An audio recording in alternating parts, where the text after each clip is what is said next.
Yên. Đại Yên ơi. Đại Yên. Đại Yên ơi. Đại Yên. Nói cái gì đấy? Yên ơi. Đại Yên. Đại Yên. Đại Yên. Yên. Đại Yên. Trời ơi. Đại Yên.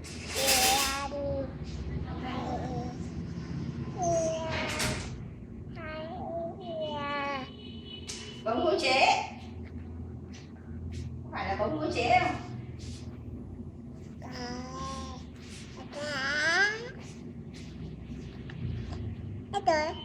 Ết rồi.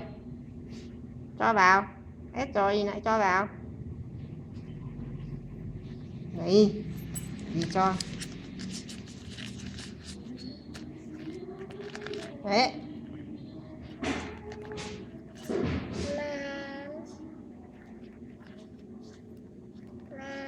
Rồi, rách túi của tôi.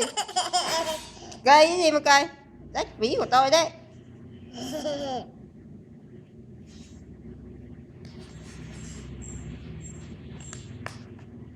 Ôi, chết rồi. Rơi hết rồi.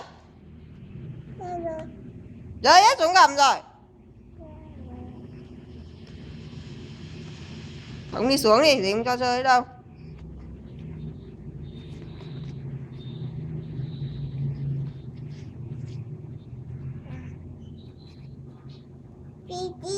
Ông bê. Cũng hát mèo mèo đi.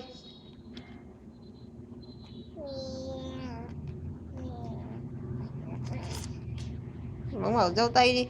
Tu đây. Nói lại đi. Chú tây.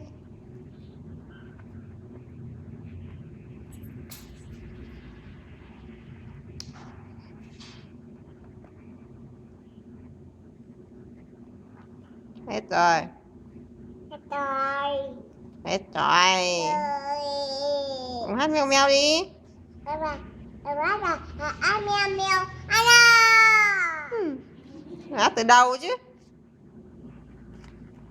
Ôi giời.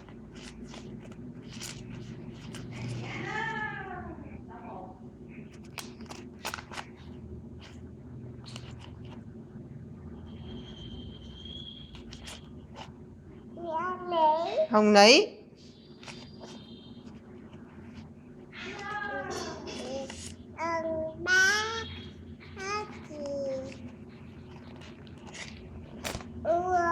Ôi trời ơi.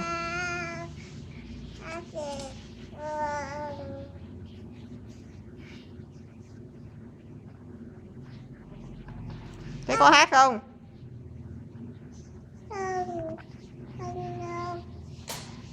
Mất đi của tôi thế ạ. Chắn rồi. Ôi trời ơi.